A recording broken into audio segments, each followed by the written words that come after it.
Welcome to the Operation Game Night Podcast, episode 27. Joining me, as always, are my co-hosts, Clayton Gable. Clay, how you doing? I'm doing good, and I'm never going to forgive you for growing that beautiful beard and then shaving it off because it's painful for me to sit through that intro and then have your bald face pop up at me. Oh, man. It's alarming. It is so sad. And my co-host, Jared Erickson. How you doing, Jared? I'm outstanding. I don't. How does Rachel feel about it? She misses it too, right? I remember we already talked about this, but I think she enjoyed it while I had it. I mean, once I got past a certain point, once it's done being all scraggly and like patchy, then once you get into the lumberjack realm, wear a lot of flannels. Yeah, it goes good. Yeah. So we got a good show for you today. We are going to do a small box showdown, big bracket of small box games to determine which is the best small box game, at least of the ones that we put on the bracket. Yes, this is all inclusive. This has been a couple weeks in the works, right, guys? I mean, it's been blowing up on the group a couple days. Yeah. We put this bracket together a little while ago, but we had too many hot guests to have on the podcast. So we are blessed to have so many people want to come on the podcast and talk board games with us. So we put our own agendas aside for the people that love to talk board games, and we are back at it. And then we'll have more guests later on. So if you're tired of listening to us talk, we will have more guests. Did you make a pass at our guests? You just called them hot. So, I mean, we only accept hotties on this podcast. Only hotties. Only hotties only. We're batting 1,000, guys. We are batting 1,000. Anyways. So before we do our big small box game showdown, let's debrief our weeks and talk about what games we played this week. So, Clayton, debrief your week for me. I am going to talk about the one, the only SETI, Search for Extraterrestrial Intelligence. Guys, I have been faltering in my heavier gameplay, and you can see SETI is a 3.74, not the heaviest game out there. It's, 0.2 behind Unconscious Mind, which did not compute for my brain at all. So I spoke about it last week, how I had seen it at Petrie's, and old me would have bought it the first time I saw it there because everybody's talking about it. But I, tamped down my expectations because I know myself right now. And this game's probably not going to get played, and it's probably too heavy for me to enjoy. So I had the chance to play it with 4 players in the local area, and it took for freaking ever, man. It was like it was 4 hours to play this game. I don't know that I ever played a game that took that long, honest to God. And but despite that, I left and I could not get this game out of my head. So, like a good podcast host, I went straight to Petrie's the next day and picked it up. And I sold poor Mary on the dream of SETI. Oh, my goodness. Mary, I got to see what this is like at 2 players, because 4 players, I liked it, but it was way too long. So let's see what it's like at 2 players. And we played it at 2 players. It was a lot shorter. We played that in like an hour and a half, hour 45. Okay. So it was good. That's good. But Mary absolutely hated it. She said she was a trooper. She barely let on that she hated it so much. But after it was over, she was like, that every turn was just miserable. She had no idea what she was supposed to be doing. But anyway, just give you a brief. That was just the setting the framework for how I've come to Dean Center. Yeah. Yes. My opinions about SETI here. So, sorry, I'm trying to find a beautiful picture. Oh, there's the whole board. That's going to be nice. It's got like a twister in the middle. Yeah, I mean, it's space. Twisty. It rotates. It moves about. So in SETI, I think the theme is that your company's competing to find alien life. So you are doing this in several different ways. There are 2 alien species at the beginning of the game that are selected from. Right now, there's only 5 aliens that you can find. But there's 2 placed face down. You don't know what they are. They're going to change the game when they get introduced. And the beginning of the game, you're trying to find evidence of these aliens. So there's 3 different types of evidence that you can find for an alien. There's pink traces, blue traces, and yellow traces. So the yellow traces you mainly find by sending out your probes to different planets and landing a rover on that planet, and then you'll find a yellow trace of an alien. When you do, you get one step closer to actually discovering this alien species. The traces you find by scanning the night sky. You like scan these distant stars, and eventually you find a pink trace. And now you got 2 of the traces you need to discover the alien. The last trace is a blue trace, and you get those by analyzing the data you've collected in your computer. Boom, you get 3. You get a pink, yellow, and blue trace for an alien, and you discover it, flip it over. It introduces some new rules and mechanics for the game of how to score points. Super interesting. You discover both those, you move on. The game lasts 5 rounds. On your turn, you can take 1 main action, kind of like Lost Ruins of Arnak, and as many free actions as you can muster up. So the main actions you're taking are, you can launch a probe. So your probes start at Earth naturally, and then you have to maneuver them about the solar system there to get them to the planet you want to go to. You can scan, which I talked about was the way to get the pink traces. When you scan, you're kind of competing in this like area control game in these different sectors. And once that sector has been completely scanned, whoever has the most influence in that area gets the pink trace that they can place. And then you can play a card. So your cards give you actions that are your like standard actions, but they're maybe beefed up. They give you different objectives you can complete. You can orbit your probe. So your probe's out there going to different planets. You get to a planet you like, maybe you want to orbit it. You can take the orbit action to orbit around that planet, or you can choose to land on that planet. And that's how you get the traces of yellow for the aliens. Oh, so as you're traveling around these different planets, you get publicity. So you're, spreading the good word of your company. And when you get more than 6 publicity, you have the option to spend that publicity to get a tech upgrade. So they're just ways to, increase your action efficiency, add some cool bonuses to your player mat. That's another thing you can do. I think I hit most of them. So you take actions, and then you have free actions that you take, which are, adding data to your computer, covering up spots. You can activate different bonuses. Your cards are multi-use. So there's 4 uses for your card. You have the top left corner has just like an icon. You can throw it away to gain a movement or gain a publicity, whatever. It's simple.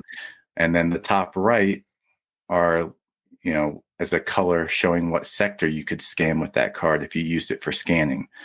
And then the middle of it has an action that you can use that allows you to, just play it as a main action for that effect. And then the bottom of it has a income bonus. So you can instead tuck it under your like little income board. And so at the end of every round, you're like beefing up the rewards you get. Yeah, this game was, I don't know if it's the theme, but it just clicked for me. I don't know. Like this, when I tried to play Unconscious Mind, I was like, I have no idea what I should be doing. But something about playing a theme about trying to discover traces of aliens, like I was just like, all right, I got to get my probe out to this planet. I got to land there. Got to get the yellow trace. Boom, boom, boom. I got to scan this star. I want to get that trace. And it was just so much fun to me to like, and that discovery of the alien and the way it switched up the game was freaking Reagan's in here crying like a baby. Get out of here. Go. What does Reagan think about extraterrestrial life? He's all in. He believes. And I do too now. Now that I've discovered a few. So can you ever just like find the alien in this game? Or is it like you're finding traces of them everywhere and like whoever gets the closest to finding them wins? No. You collectively are finding the traces of the alien. So maybe I found the yellow trace for this alien. Jared found the blue, and Travis found the pink. Once once those 3 different colors have been discovered for the alien, you discover it and you flip it over. And that's when the rules change. Yeah, the new rules. So like, one introduced this like push your luck danger mechanism that you had to you could play these cards that would give you sweet end game scoring, but if you played too many, you might lose some points at the end of the game. So, and then they give you new places to place the traces you find to score points. So you're all collectively trying to discover these two different aliens. And if you contributed more, you get more of a benefit once they're discovered. But it's awesome, man. I don't know how I'm going to play it anymore, but because Mary, she certainly won't. And I don't know that I'm ever going to try to play it at 4 players, or even 3 would probably be too long. But yeah, for a heavier game, like, I just had so much fun with it. And again, I think the theme really helps, but the actions are straightforward. What you can do, it's like launch a probe, land on this planet, scan this sector. But the min-maxing of the different free actions and how you can optimize your turn and maybe plan for that solar system to rotate at just the right time so that you're now lined up with Neptune and you can get out there, because Neptune has a moon you can land on for like 26 points. And so, which is huge. That's a lot of points. So there's so many ways to get points. It's like a point salad type situation. Everything you do is getting you points and benefits, and you're just trying to maximize everything.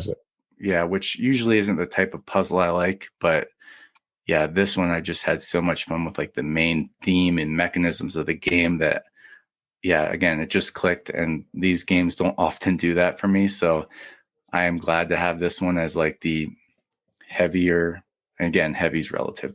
There's games that are over 4.0.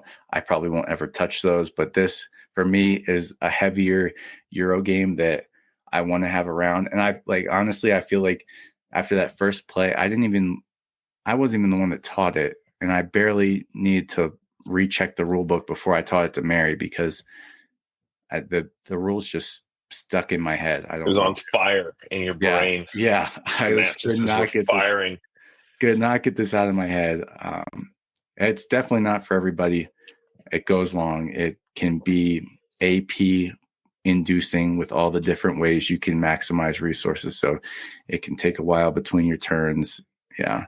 Clay, can I ask you a personal question? Yeah. You're going to have more opportunity to play this in Colorado or in your future location in Pennsylvania? I don't think either's looking great for me, if I'm being honest. I might have to dip into the solo rules, but then again, that's probably not going to happen either. So I'm going to keep it around for a special occasion when somebody is feeling ambitious and wants to play with me. But hey, I'm foreshadowing my over the fence, but pretty soon we might be all on very similar time zones. So just a little breadcrumb for the listener there. Yeah. But Jared, nice. when you come out here next month, I know we got a short time together. We do have a small window to actually maybe get something to the table. I am going to Colorado. That's not part of my over the fence. Travis, I am sorry. Wow. Again. Enjoy your game weekend. Okay. All right. Oh boy. Whoops. He's leaving me. I'm going to Colorado Springs. I'm going all the way to Colorado Springs. And then he's going home. Yeah, I can't. He's already going home next week. Yeah, to do the selfish. To do his. We'll get to that later too. A little foreshadowing, maybe for over the fence for Clayton. No, man. I'll bring it up if you don't. Yeah. Don't worry. Okay. All right. Well, Clay, this seems super thematic and a great fit for a Space Force veteran. So thank you for sharing SETI with us. Yep, of course. Awesome. I would love nothing more than to play this game with you guys, because I think you both would be geeking out about it. Once a guardian, always a guardian. That's what I right. heard. Fly high. Wish I could do that. Oh, maybe I can. No. Spock? I don't have the dexterity in my hands to make the Star Trek symbol. I have a picture of me with Mr. Sulu. What? Wow. Yeah. No big deal. Anyways. Jared, debrief your week for me. Yo, guys, I played the most aroused Gizmos recently on Board Game Arena. You know me. Yep. But can I please take a second to rock your guys' world? Please. Rock it. I have an acquisition to pronounce. No. Uh-oh. Yes. Rebirth. I decided to buy No. Rebirth. Yes. The way you guys were talking about it, and I just got excited, and That's awesome. I went for it. So I think it should be in the mail when I get home. Today, because we're down in Florida right now. Oh, But nice. so acquisition and a badass game, Gizmos. Phil Walker Harding. We talked about Phil Walker Harding a couple weeks ago too, right? He's a fan of the show. He follows us on Instagram. So well, Phil, if you want to play Gizmo with us, please send me a BGA invite. But just a really fun engine builder. This is a perfect photo here. Here, you got 3 different levels of like inventions that you're trying to build. And how do you build them? You get these sweet little Orbeez from this giant hopper. You know me, huge fan of the hopper from Dead Reckoning, hopper fan. Now you got Gizmos hoppers. So you can pluck these little energy orbs out of the hopper, or there's some actions that let you go, fingers in the top, cookies in the cookie jar, grab a random Orby, right? But it's so friggin' awesome because you can build these gizmos, these inventions, build your engine. So let's say you grab a yellow Orby. Well, that yellow orb, now that you've picked a yellow one, that lets you do something else. Like it maybe lets you grab another one from the bottom row. That I think it only shows like 6 orbs or so. You can see the 7th one coming down the chute, but you can't touch that one quite yet. Yeah. So it's all randomized, whatever's coming out of the hopper, which is kind of gives me maybe a little Wingspan vibes, a little bit, not a lot, but still similar kind of mechanism, and love a hopper. So you can grab those ones, or I'm not sure. Can you grab one? Is that an action? I can't remember. Anyways, you can get these, you get your resources. You can only hold a certain amount until you upgrade your storage, but you can also take one and store it for later. And again, anything that I'm saying, you can maximize any of it by upgrading to let you maybe hold more gizmos in waiting, so then you can build them later once you have enough resources. So love the game, huge fan of it. I don't remember who invited us to play that one. It was like That the was 3 of Sam. us, and it was Sam from Mesmer Realms. Nice. So I missed him, unfortunately. Apologize.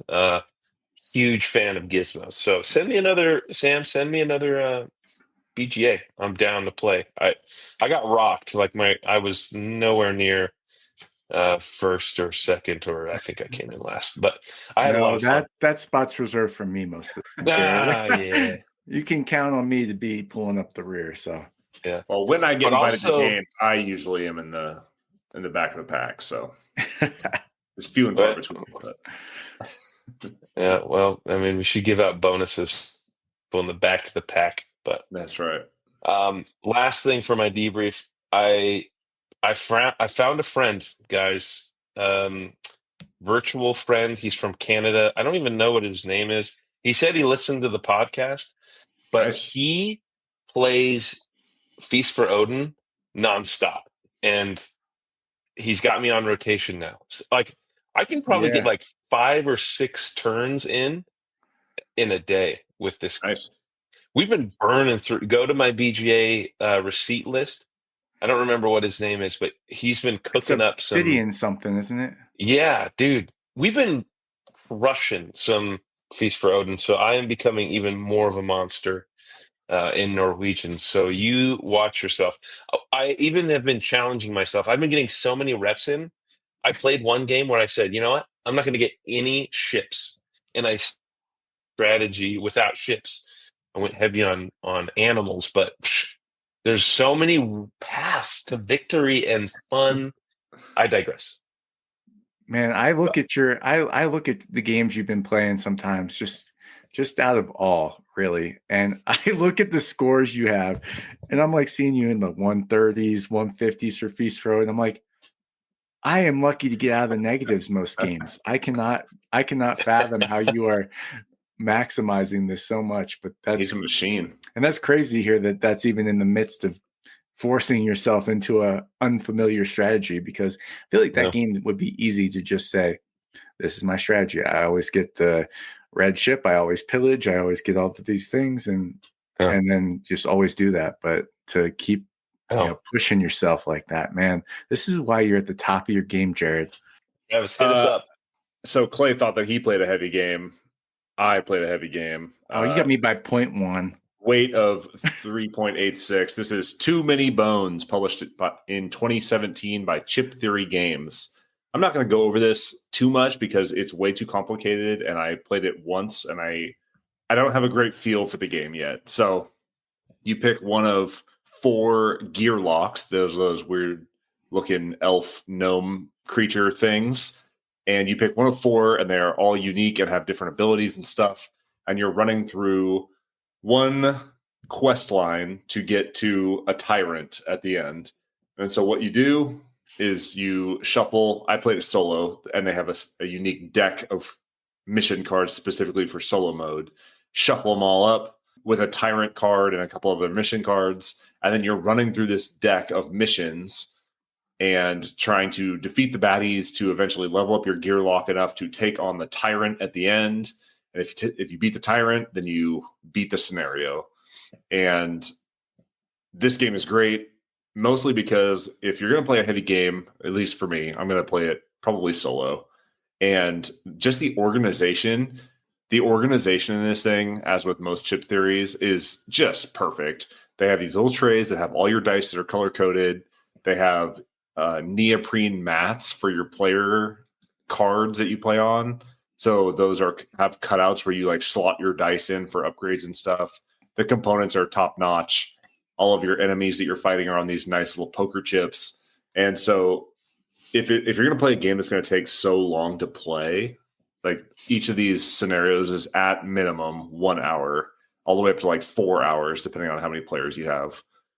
But to be able to just like pull these things out of the box and have them ready to go and ready to rock, and it's super easy to sift through and sort and get ready to play your first round.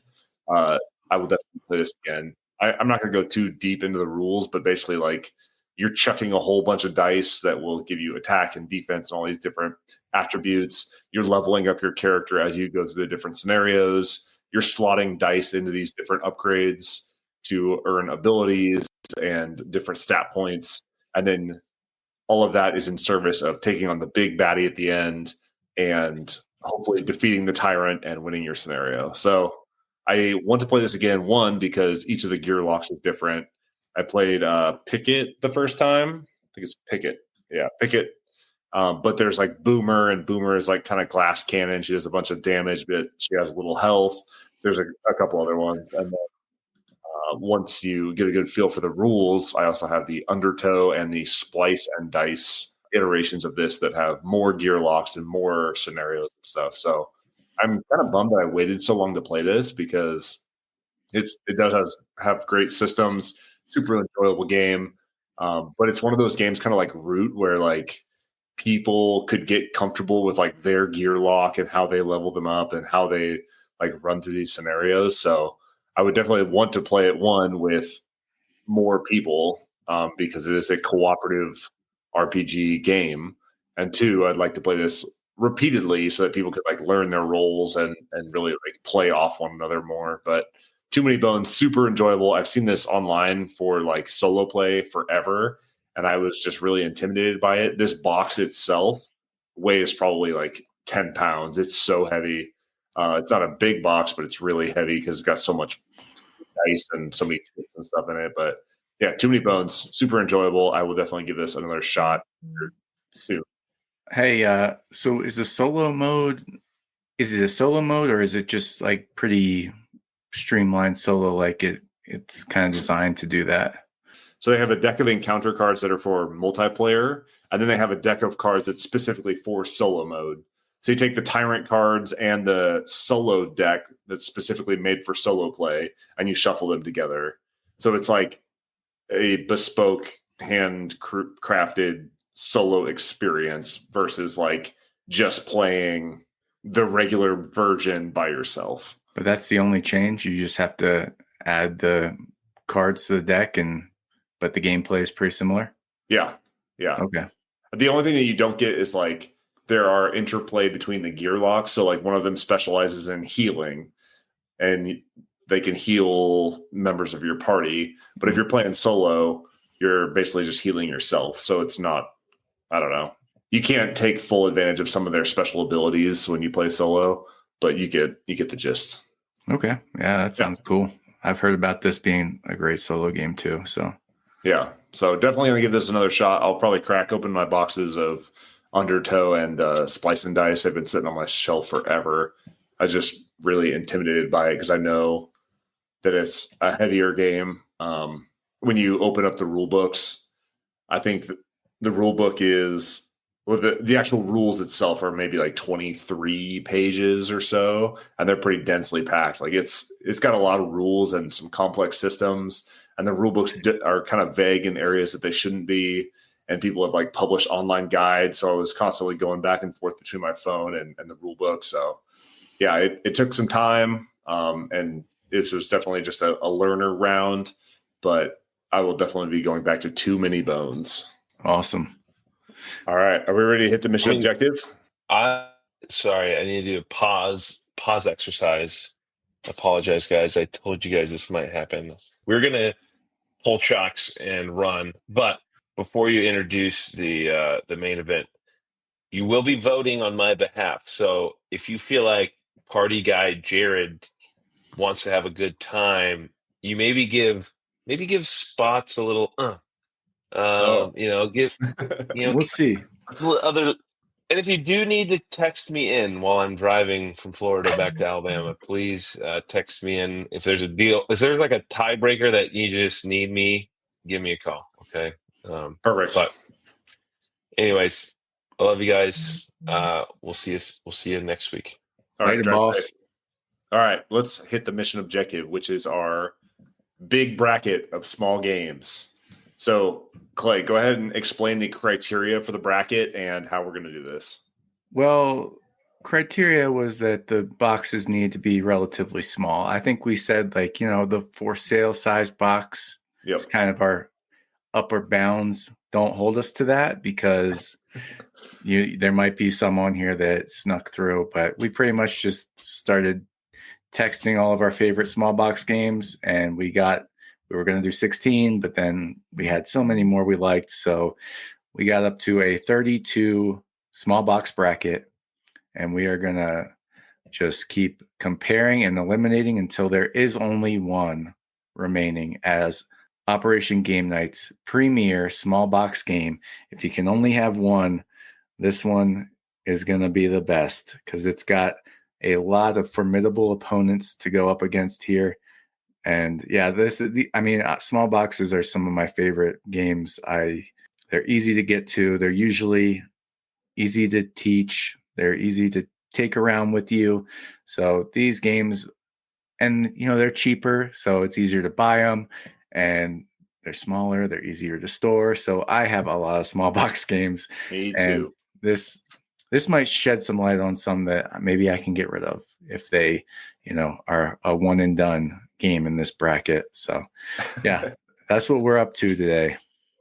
If they don't place higher than like Sweet 16, you're giving them the axe. Yeah, they never deserve to be here. All right.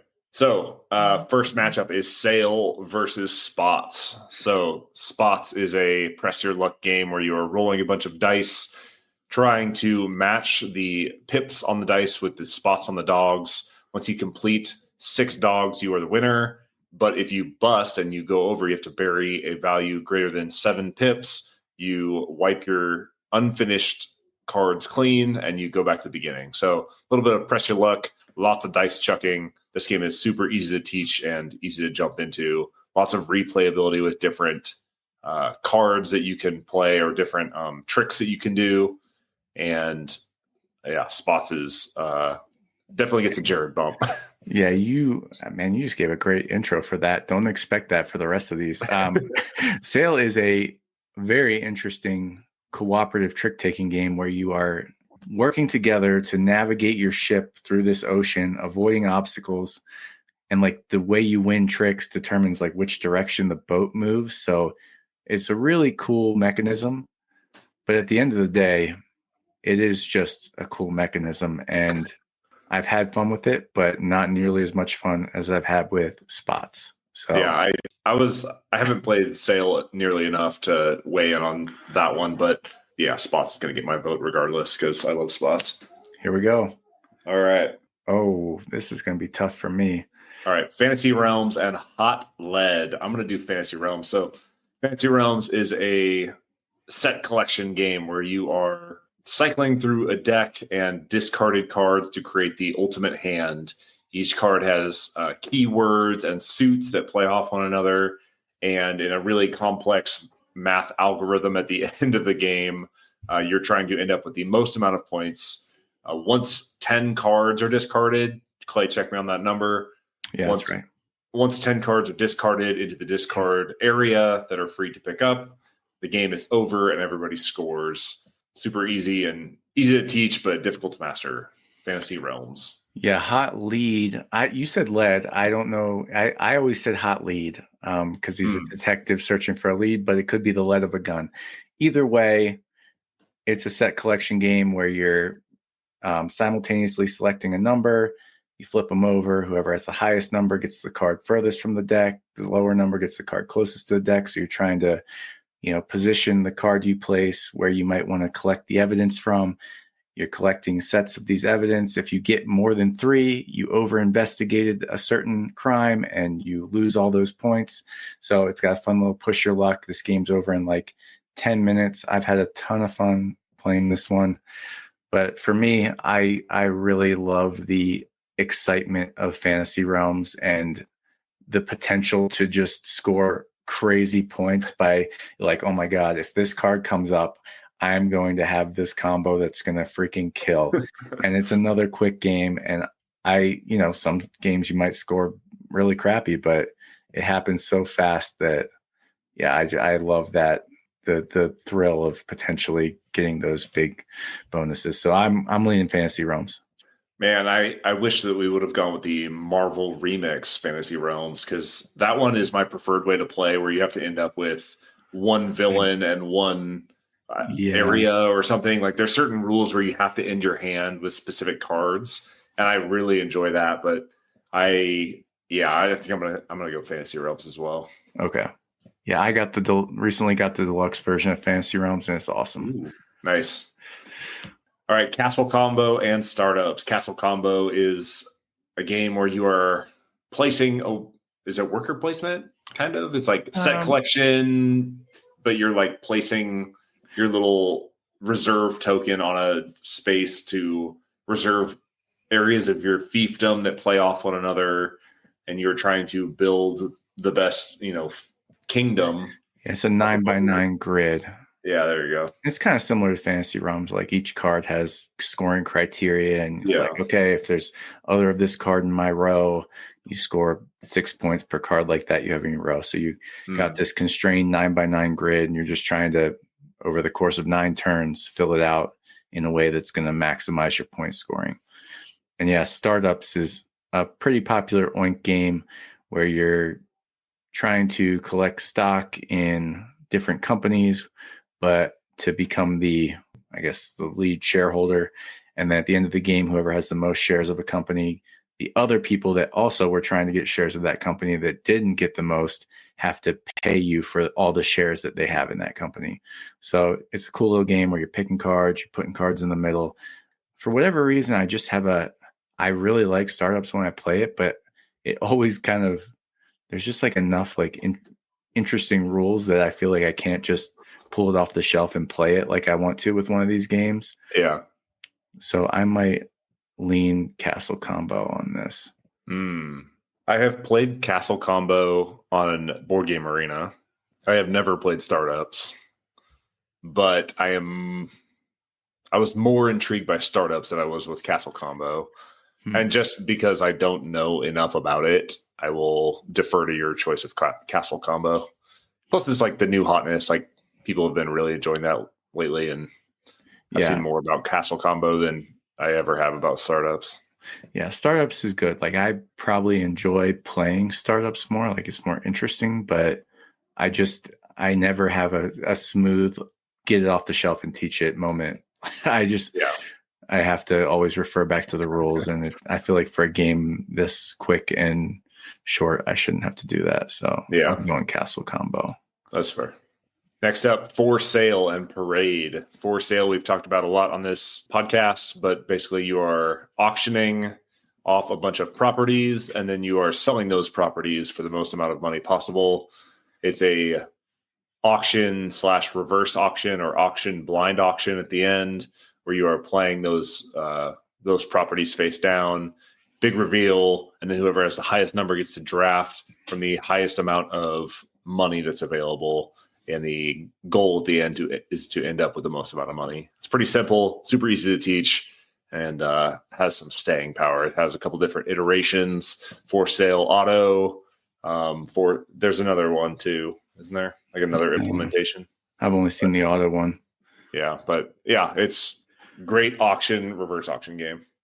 Yeah, Parade is a game where you're trying to get the lowest amount of points, so you don't want to be collecting cards. And there's this big, long line of cards of Alice in Wonderland people out there.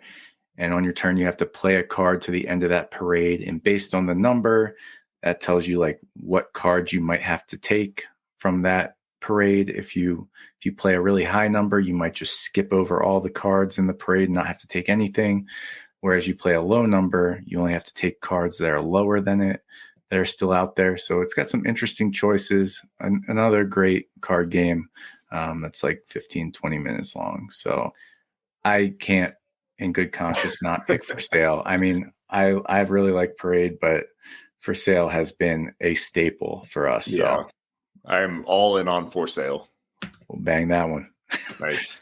Gnar versus Regicide. Man, I'll describe Regicide. So Regicide is a kind of boss battler type game that you are playing with a standard deck of cards where each of the suits that you are playing does different things, whether it's multiplying attacks or healing yourself or doing these different things to take out the face cards within a deck of cards, and is quite challenging.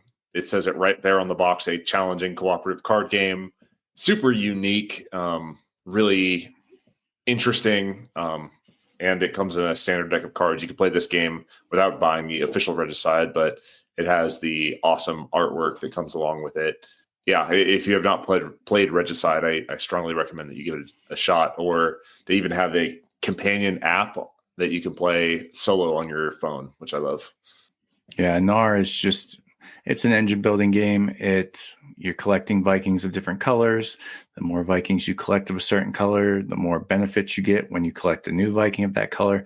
But eventually you have to turn those Vikings in to go sailing, is where you get your majority of the points. And then you're creating this other little engine building tableau of the different lands you've sailed to that you can activate at certain times.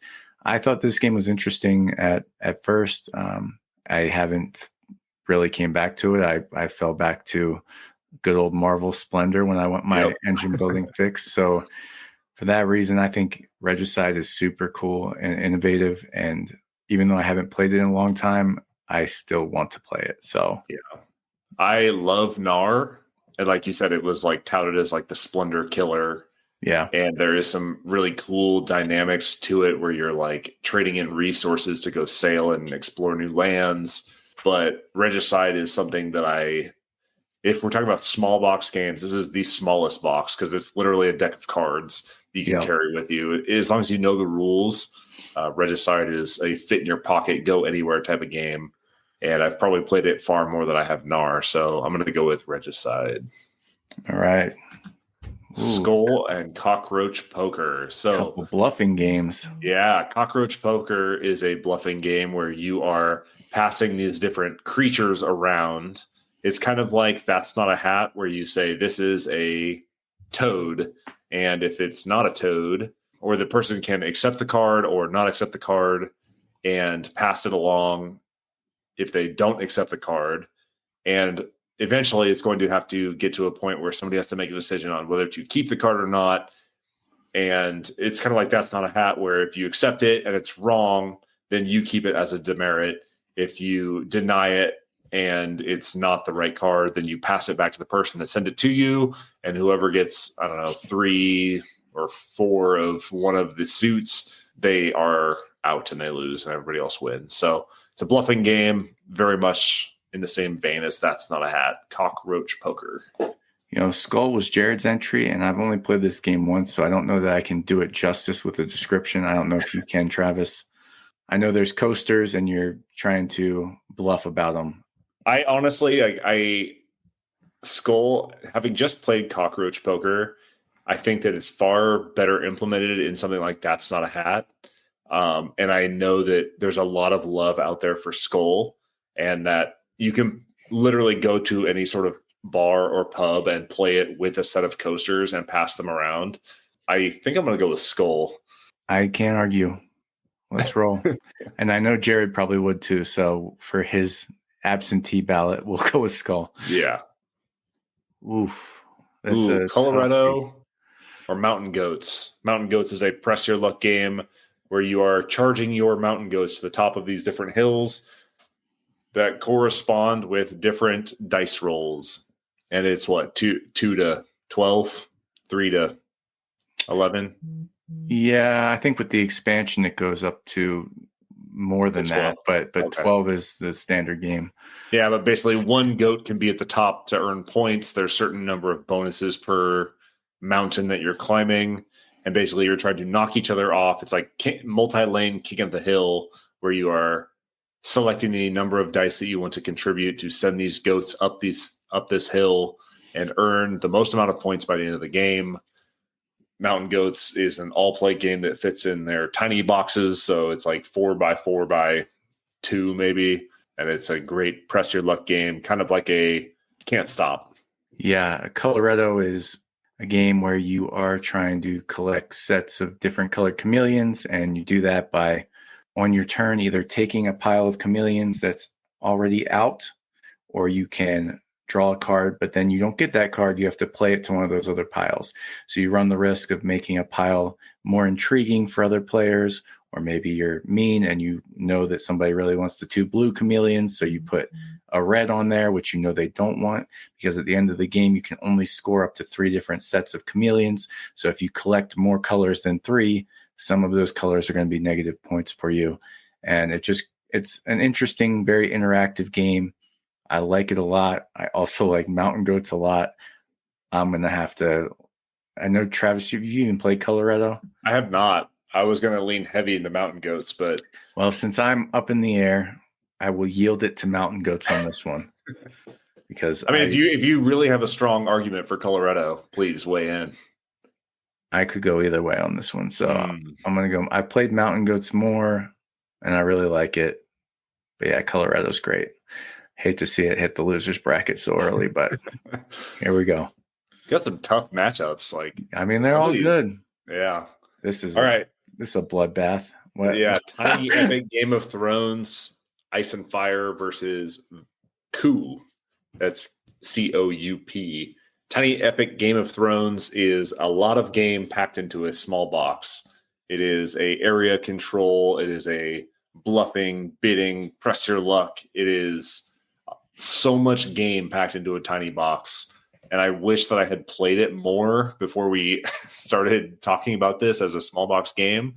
But I was just impressed, reading through the rules and playing half of a round, because it gives the sense of a much grander game in such a small package.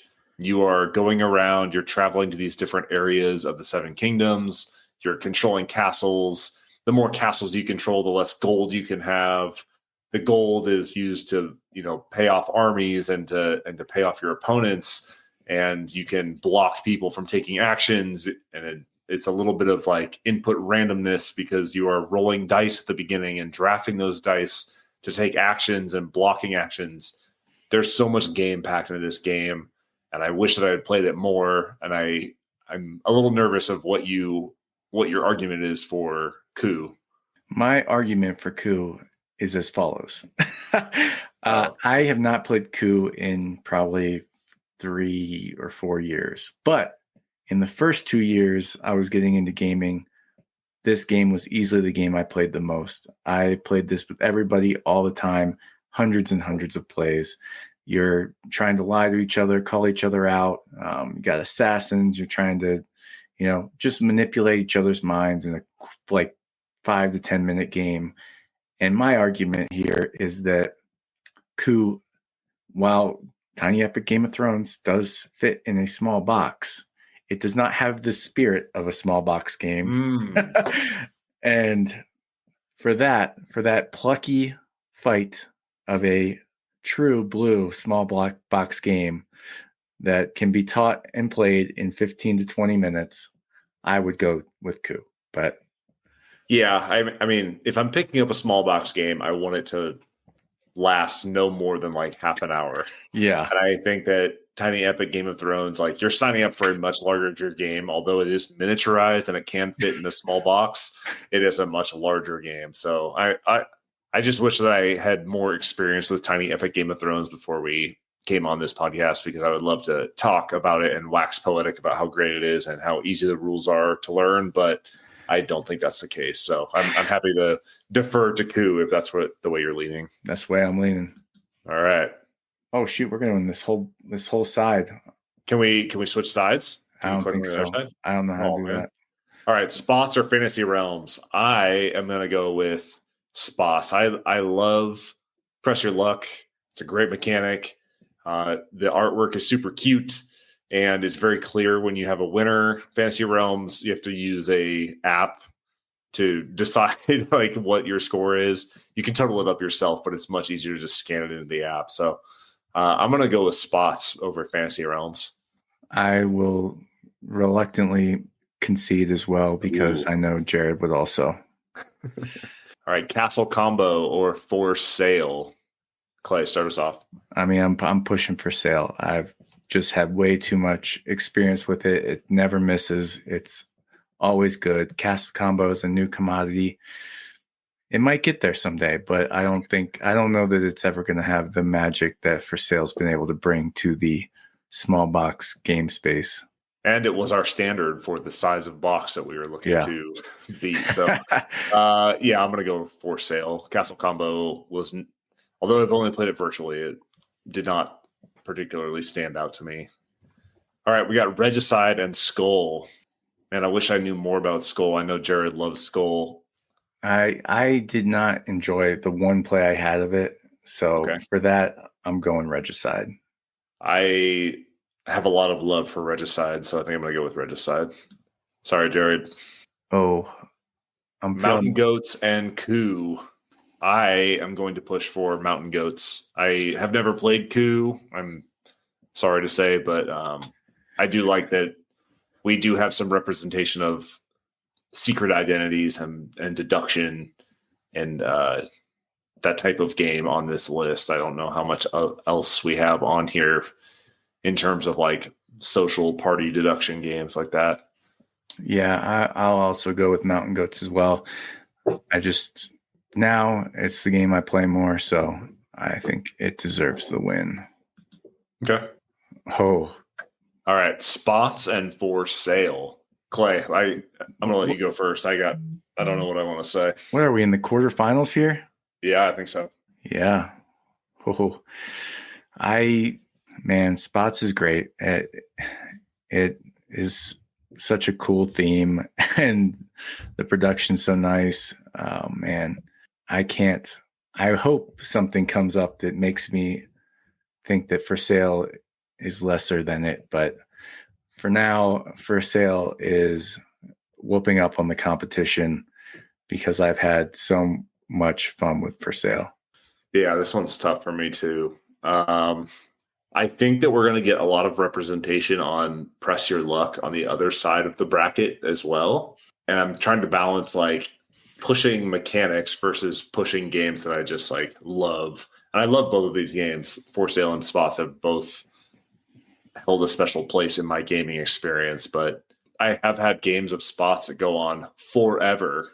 Yeah, that's been my one beef with Spots. So that's a chink in its armor. Yeah, I think specifically for that reason, I'm going to go with For Sale, because spots, you get that one bad game where people are like just either pushing their luck too hard, or they're not pushing it hard enough. Yeah. And then you just get stuck in this loop of like a never ending game of spots. So I'm going to go with For Sale. That's a good argument there. Oh, all right. Regicide and Mountain Goats. Clay, what you got? I would have to go with Mountain Goats on this one, because I've played more Mountain Goats than Regicide, and I really like that. The decision of what dice to use and the freedom to combine them in any way you choose, pretty much, to pick the different tracks you go up. Do you want to shoot up the values at the end? They're going to give you those really high point totals, or do you take your time and move up the middle, maybe get some real space between yourself and someone else so you can just keep ripping those point tokens off the top of the 7 track? Like, there's some cool decisions to be made, and like in timing with compared to other people in Mountain Goats. And yeah, I haven't played Regicide enough to say that I like it more than Mountain Goats. Regicide is unique in that it's so challenging. It's really difficult, and it takes a lot of effort and maybe luck to win a game of Regicide. Mountain Goats is unique in that it's like multi-tier, press your luck, like racing to the top. You get to the very end when you know the score is tight, and you're like just so anxiously rolling those dice and picking which one you want to keep or which ones you want to use to charge up the right tracks at the right time. And the timing is important. I wish I had played Regicide more multiplayer, but I have not. So I am going to defer to Mountain Goats, although I do love Regicide. There we go. And now the semifinals of the left side of the bracket here. For Sale and Mountain Goats. I feel like the last matchup was way more difficult. I think if I had to pick over these two, I'm 100% taking For Sale. Yeah, I'm going For Sale as well. Mountain Goats is interesting and fun and a tight little good time, but For Sale, just those 2 phases of auctions just really put it over the edge, because even if you get some crappy cards in the first half, if you play them right in the second half, you can still maybe come out on top. All right. For Sale is our left side bracket winner. To the finals. All right. Next station, Tokyo and Hive Pocket. Clay, which one do you want to talk about? I'll talk about Hive. Hive's like an abstract game. You got these critters with special powers. You're trying to position them on the board to surround the other person's queen. And yeah, it's a very abstract game. That's what you're getting. It's 2 players. And I've had a good time with it. I haven't played it in a while. Yeah. But definitely like the smallest of the small boxes. Like it comes in just a couple of little tokens, and it comes in a little bag. Next station, Tokyo, is a flip and right where you are starting at different stations that have symbols on them. You are flipping cards to decide which symbol you are drawing a line to from your starting station, and you are trying to earn points by crossing rivers, going through tunnels, meeting up at these like special destinations. And it's a fun solo puzzle where you are each person that's playing starts in a different corner, and you are building your branching paths out from there. Your rail lines can't cross directly, but they can I think Tokyo is the one that has like the bridges and the tunnels that can go across of each other at these special crossing points. And basically the highest point total at the end of the 4 rounds wins. What do you think, Clay? I would go Hive, but I am not a roll and write lover. So those like automatically like lose 10 points at the start for me. So I've played Next Station London, I think. I haven't played Tokyo, but they all just leave me feeling very the same. And Hive Pocket is interesting. The components are nice. You can take it, you can play it outdoors because they're like heavy little hex acrylic pieces. Yeah. And I think it's a cool abstract chess replacement game. Yeah. I had Next Station London for a while, and I actually got rid of it because it's just every game feels very samey, and I feel like the solitaire version of it, or like you're passing these colored pencils around, and like each round you're just filling out your little grid. It's not a whole lot of player. There's no player interaction, and you got stale really fast. So I'm gonna go with Hive Pocket. Cool. All right, Whale to Look and Scout, 2 Oink games against each other. Uh-oh. So Whale to Look is a hidden movement bluffing game where you are trying to get your boat full of whale watchers closest to the whales. And the whales will appear in areas that either have the most or least amount of fish. And so on your turn, you can secretly peek at one of these little tiles that contain the number of fish that are going to appear. And you can move your boat around to either get closer to the whales that are going to breach, or you can bluff them and say like, oh, this one's got a high number, and start moving your boat away from, a high scoring area to try and swoop it at the end and steal those points. So super interesting. Oink box game, comes in like basically a deck of cards sized box. And I really enjoy Whale to Look. But Scout is a juggernaut in the climbing/shedding game category. In Scout, you get dealt a hand of cards. There's 2 different sides to the card. So when you look at your hand, you can make a decision, because once you're dealt your cards, you can't rearrange them in your hand. So how they appear determines how you can play the cards. So if you have 3 threes in a row just by picking up your hand, you can play those as a set of 3 threes. But if you don't have anything that's like matching up nicely, you can flip your hand all the way over, and maybe that gives you a better hand. But then from there, you're basically just playing cards out. You're putting on a show. And then if people can beat it, they will. Or if it's your turn and you can't beat it, you can scout from the show that's in front of you. So you can take one of those cards and insert it into your hand to try and make those runs or sets that are going to help you out later on, getting rid of all your cards. So it's super interesting game, take on the shedding, climbing type games. I've never played Whale to Look, but I do know that Scout is a great game. I like Whale to Look, and I like that we had a hidden movement type game on here. But Scout is just unbeatable. Like the unique style of trick taking that you're playing is just like, when it clicks with people, it really clicks, and people are like, holy smokes, this is what trick taking is. So, or could be. And I think Scout is more like redefining of a genre, and I'm going to have to go with Scout. All right. Scout it is. Oh, all right. Super Mega Lucky Box and Bonanza. So Super Mega Lucky Box is like a flip and right, where you are flipping over these numbers between 1 and 9, and then you are marking them on your basically bingo cards. And you earn bonuses based on completing rows and columns on this bingo card, and you can manipulate the numbers as you see fit based on the number of lightning bolts that you get. You get moons, and there's bonuses at the end. You get bonuses for completing your bingo cards, and it's basically like a luck-based flip and right. Okay. Well, Bonanza is Uwe Rosenberg's bean trading card game that also has a hand that you have to pick up and not move anything around in.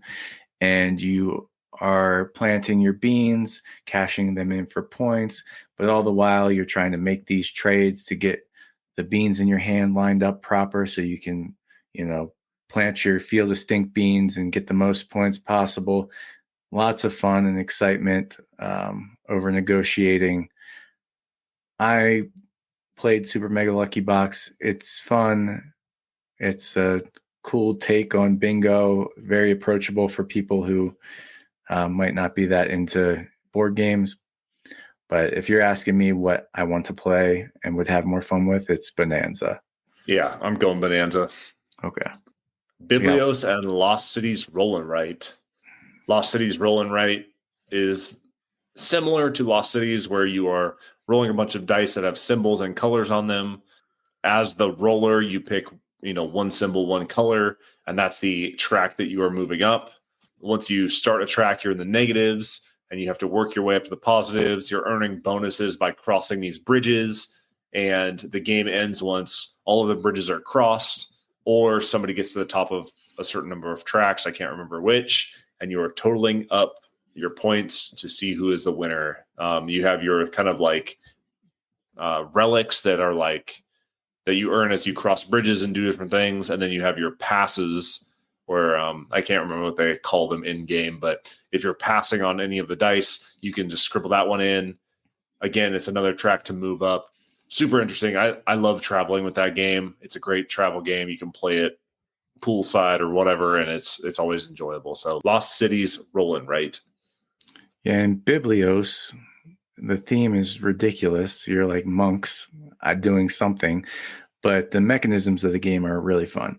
It's a 2-phase game, kind of like For Sale. And in the first phase, there's a big deck of cards, and on your turn, you draw 3 cards one at a time. And as you draw the card, you have to decide whether you want to keep it, you want to gift it, or you want to put it in a pile that will be auctioned out in a later round.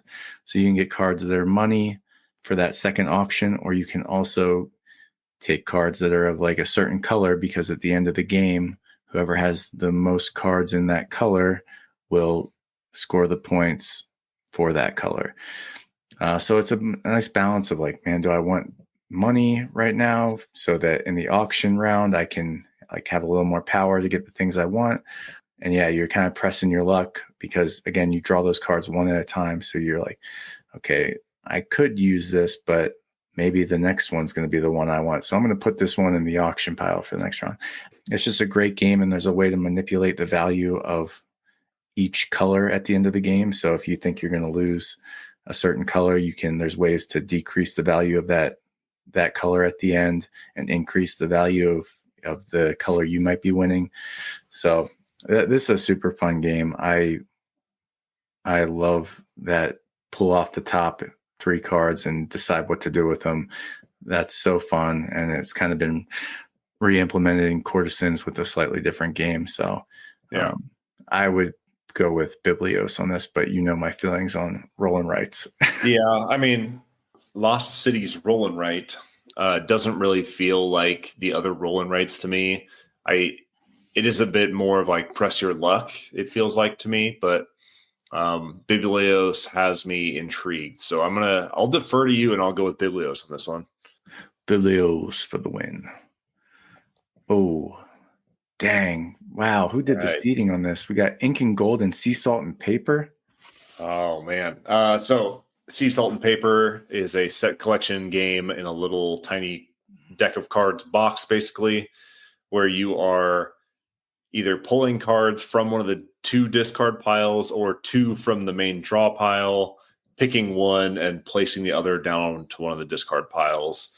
What you're trying to do is you're trying to gather sets that earn you points, whether it's a set of a certain icon like anchors or seashells or penguins or whatever it is, or you are gathering cards that in a set when played will earn you points and give you special abilities, whether that's taking another turn, stealing from another player, drafting a card straight from the top of the deck, etc.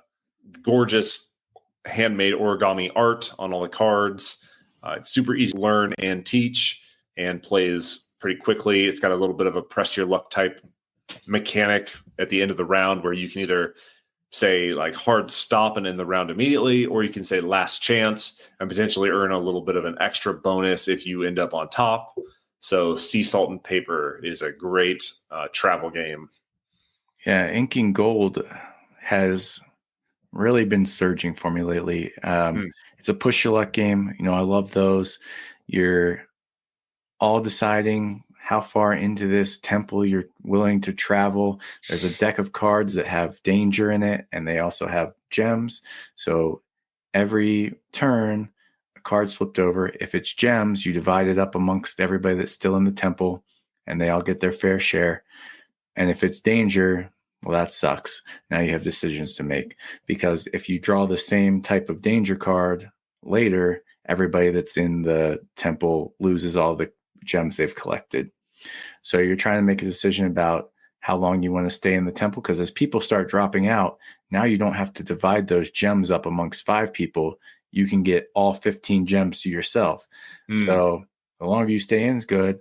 But then when you leave, you also get to pick up the leftover gems. So like whatever gems weren't equally distributed get left on the trail, and the people that leave get to pick those up. And now all those gems and the ones they collected are safe. Yeah, and it's super fun, push your luck game. But at the end of the day, Sea Salt and Paper on multiple occasions introduce this to people, and they buy it for themselves and love it. Yeah. And I love it. It's a great game. But don't sleep on Ink and Gold just because it got knocked out in the first round. It got a bad draw on Sea Salt and Paper. That's a tough matchup. Yeah. Yeah, I'm going to go with Sea Salt and Paper. High Society versus Long Shot the Dice game. This is also a tough seed. Yeah. High Society is a reverse auction game where you are bidding money on these different luxuries, which are worth points at the end of the game. And then occasionally you have these cards that come up that are negative, where you are losing points or you're cutting a card in half or whatever. And those are reverse auctions where you are bidding to not take the card. The object of the game is to end the game with the most amount of points without having spent the most amount of money. And it's a Reiner Knizia classic. It's been republished a couple times just for that reason. I love High Society. You can teach this to anybody in 30 seconds and they understand it.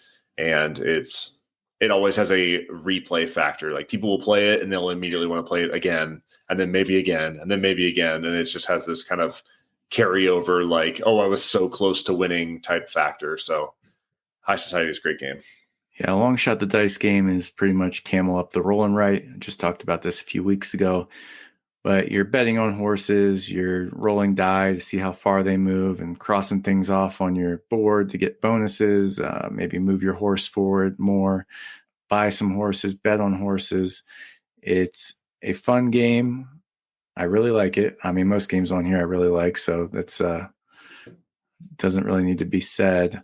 But it is a little more complicated to get into and teach than I might want in a small box game. And High Society, when we played this at Dice Tower West, and I ranked all the games we played, all 20 games that weekend, High Society was the number one that stood out. And I've had fun playing it since. Just another great auction game from the good Dr. Knizia. So I would lean High Society. Yeah, I think I'm going to go with High Society as well, just because Long Shot takes longer to play, longer to teach, and it's got a little confusing mechanisms in there. All right, no thanks, and That's Not a Hat. That's Not a Hat is a bluffing memory game where you are passing cards around that have random objects on them, and you are trying to keep track of where these objects are in this pile that is circulating. You have one in front of you that is stagnant and one that is moving, and you can never have multiple cards in front of you at a time. Although I played it wrong the first time and I had lots of big stacks of cards. But yeah, so That's Not a Hat is just a memory bluffing game where you're trying to pass off objects on to other people without earning demerits by guessing wrong or not knowing what is being passed to you. Super quick and easy, and a great party game. No Thanks is the reverse auction game where you have these beautiful black chits. You get a whole bunch of them, and you're trying not to score a lot of points. So there's cards from like 1 to 33, and a card gets flipped over, and when it's your turn, you have to place a black chit on so you don't have to take it. So it just keeps going around the table. Everybody's putting chits on, boom, boom, boom. Eventually, somebody's like, they either don't have chits anymore, or there's enough chits on there that they're like, whatever, I'll take the card. And you also get the chits that are on it, which the chits are worth points at the end of the game, like positive points instead of the negative ones of the cards you've taken. But the cool part is that if you create a run, you only score either the lowest or highest number in that run. So if I had the lowest, so if I had 31, 32, and 33, I would only lose points for the 31. So if a 30 came up, it creates these cool situations where nobody wants that freaking 30, but it's only good for you. So you can just let the thing keep going around the table, milking all these chits from people, and eventually take it. But you don't know how many chits other people have. So if you push it too long, somebody might take it. And, it's just a fun, quick game with a lot of sweaty chits in your palm. And I would lean towards no thanks. I think That's Not a Hat is like a fun party trick where I play it just for a laugh, but I don't actually like enjoy the game of it that much. Yeah. But it is always fun and funny. But for a game that I actually like playing and gives you a little bit of strategy to think about, it's like no thanks has been a winner for us.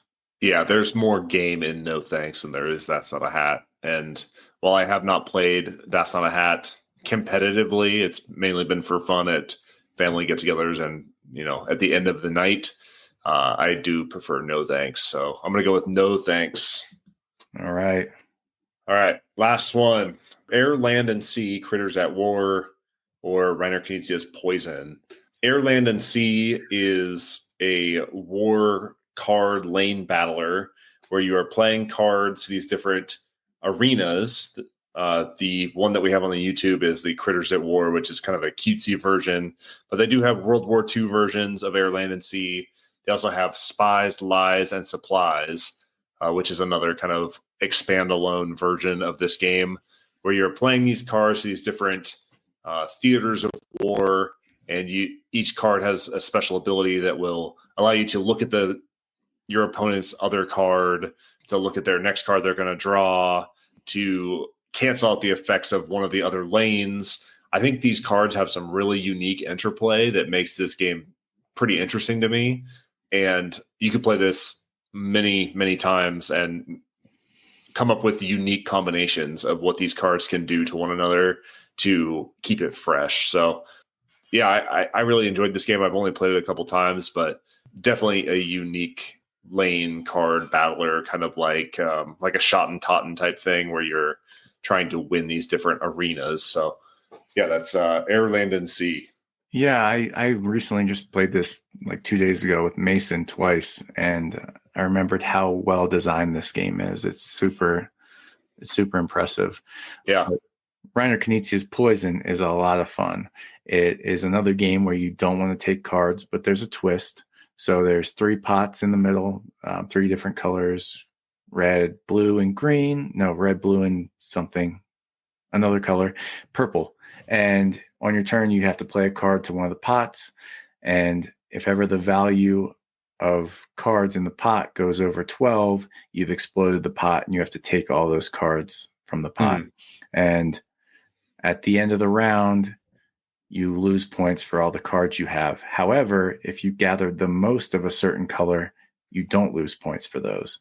So there's a certain point where it's like, okay, I already have a bunch of blues. I'm okay with exploding the blue pot, and I'll just keep taking those, but I'm not going to mess around with the red and purple pot anymore. But there are these green poison cards that if other people catch you tripping like that, they can put these green cards in any color pot, and the green cards cannot be getting rid of. So, and they're worth double negative. So there's these poison cards you can poison. It's a lot of fun. People are like, oh my God, I don't want to be the one that burst this pot. It's been sitting at 12. Somebody's going to do it. Who's going to do it? Boom. Oh crap. I took the freaking 6 red cards. So yeah, I've had so much fun with Poison. They're very different games. So it's hard it's hard to pick, but I think we need a lane battler, a 2-player lane battler to move on. Okay.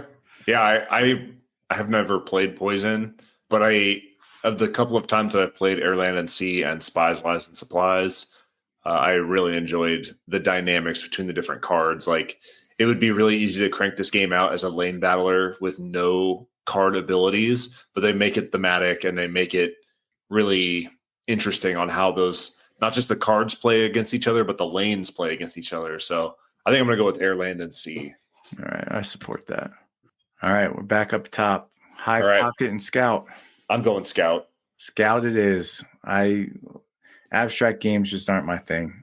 So Hive Pocket is great and unique though. Yeah. But Scout is just like has wow factor to it. All right, Bonanza and Biblios. I know which way that Jared would lean, and he's gonna dive in hard on Bonanza, but I would lean Biblios, so I'm gonna leave it up to you.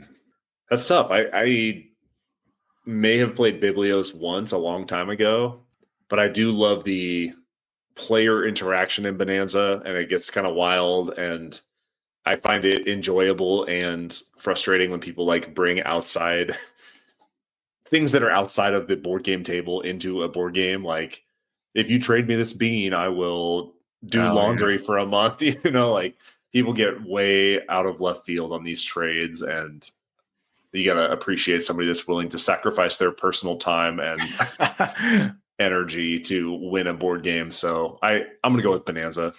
I'm thinking for Jared too. Might as well. Ooh, Sea Salt and Paper versus High Society. This is a tough one. I'm kind of at a loss. What do you think?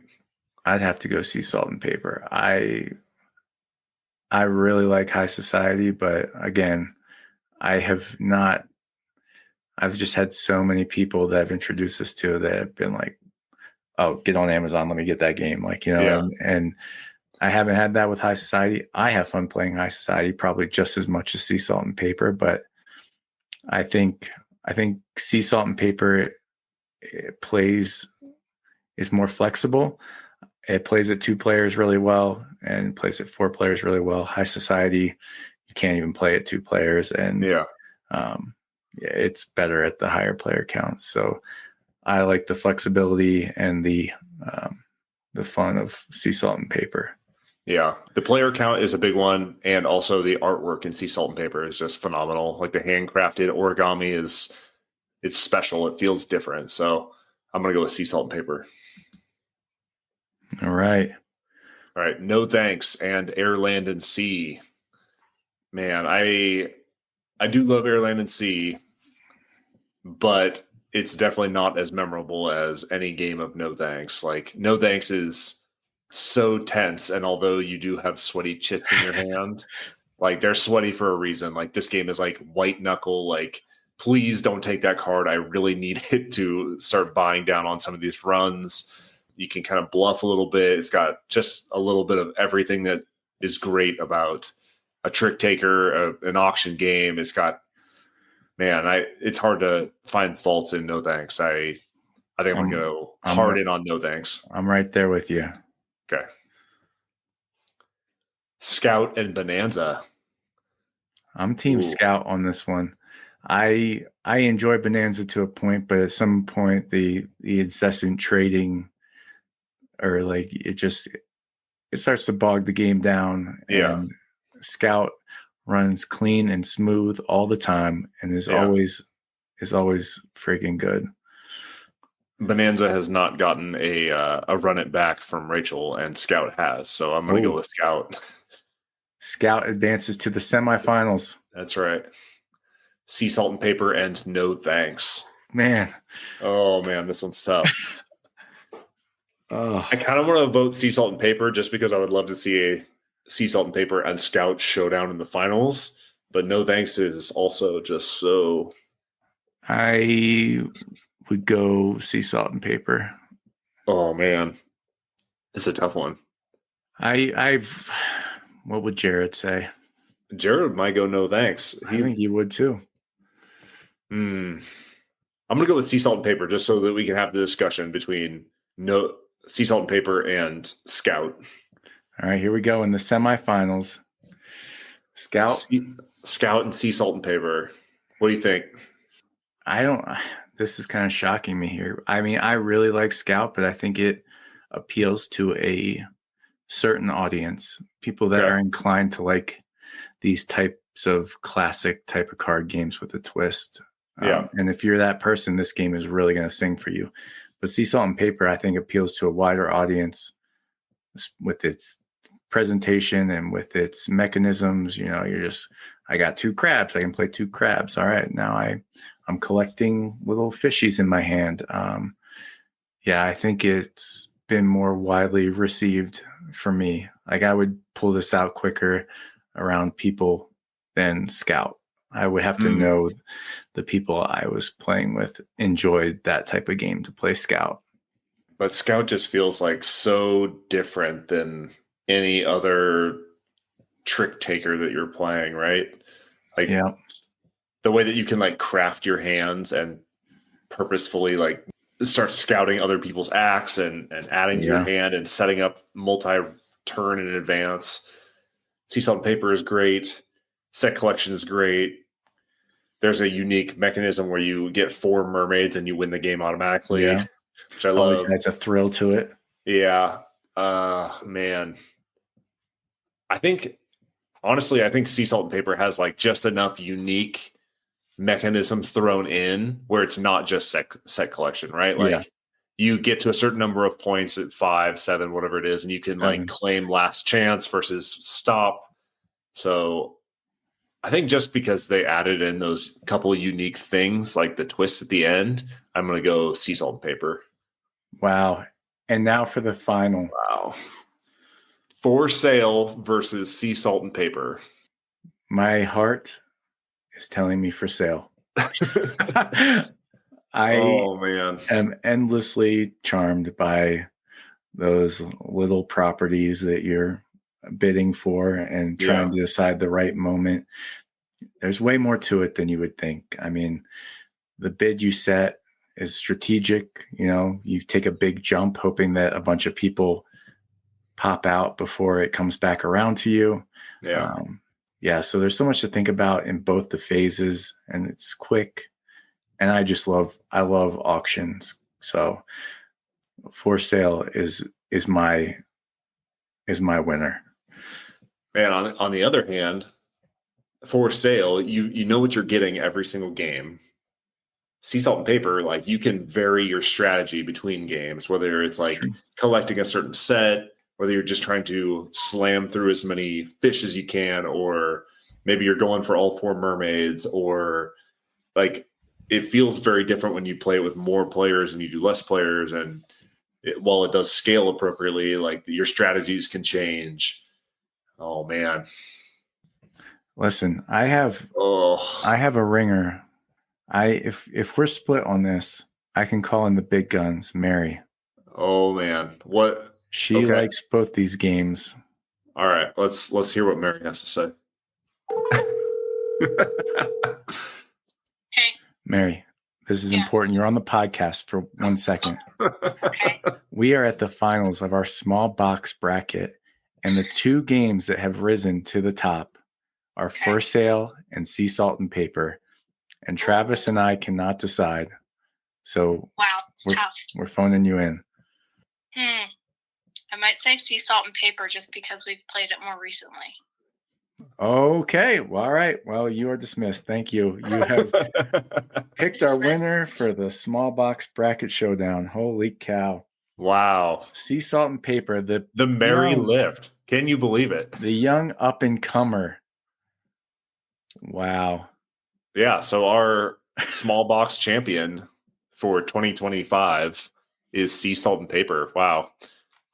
I know that we weren't talking about expansions either, but Sea Salt and Paper has an excellent expansion. Yes. If you've never played it. So, wow. That was a great discussion. That was fun. Love all of these games, and you I know. can't take a bad one off of this list. So no, seriously. So if you are listening to this podcast and you think that we missed a game or erroneously left a game in the dust, please hit us up on YouTube, Instagram. Let us know what games we left out, which game should have been the winner, which games you love. And yeah, we'd love to hear from you and see what the audience thinks of this small box showdown. Heck yeah. All right. Are we ready to go over the fence real quick? Yeah, let's get over the fence action. All right. What you been doing outside of board gaming? Oh my gosh.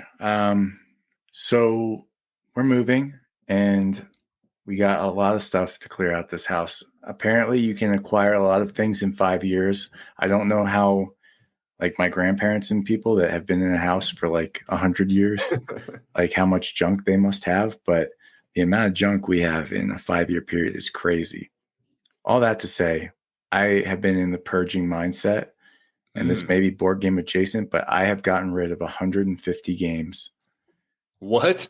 Yep. Are you down to one shelf now? All that's left is what's back here. No way. I was going to say, you're missing a whole second shelf. Which is still a lot. So that was tough. I had to just go off my gut. I'm like, I haven't played this. I haven't reached for it in a long time. Boom, boom, boom, boom. You're going like, wow. There was a lot of games. I was like, how am I getting rid of this? But I was like, you know what? I do not need to be hauling 150 games that I don't reach to play to Pennsylvania with me. So which ones did you ship to me? None yet. Wow. That's crazy. 150 games. Yeah. So that's been a lot of what's been going on here. Just getting rid of junk, trying to take stuff to donations, dumpster we got sitting out front. We got a storage locker, like just trying to get this place ready to rock. So when are you guys hitting the road? In June. Okay. Or the end of May. But man, we're all going to be moving at the same time. It's going to be crazy. Yeah. Yeah, it's going to be wild. So what have you been doing?